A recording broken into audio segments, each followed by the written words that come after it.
शाळेचे मुख्याध्यापक राठोड सर यांचे स्वागत शाळा व्यवस्थापन समितीचे अध्यक्ष अरुण मांडवकर करतील अशी मी त्यांना विनंती करतो.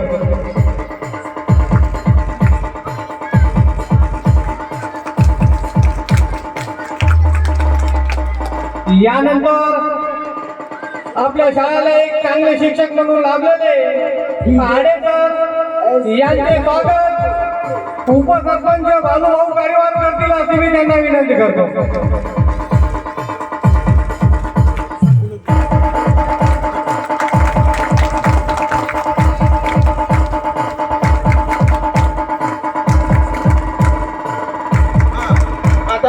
खास कार्यक्रमासाठी आपण जमलेले सर्व पालक वर्ग, विद्यार्थी, सगळे लोक, तरुण वर्ग, कृपया चघळ करू नका, शांतता पाळा आणि लहान मुलांचा कार्यक्रमाचा आस्वाद घ्या. आपल्या छोट्याशा गावामध्ये छोटे मुलं आपली कला गुण दाखवते, त्याचं कौतुक करा. एवढे बोलून सुरुवातीला कार्यक्रमाला सुरू होत आहे. तर प्रथम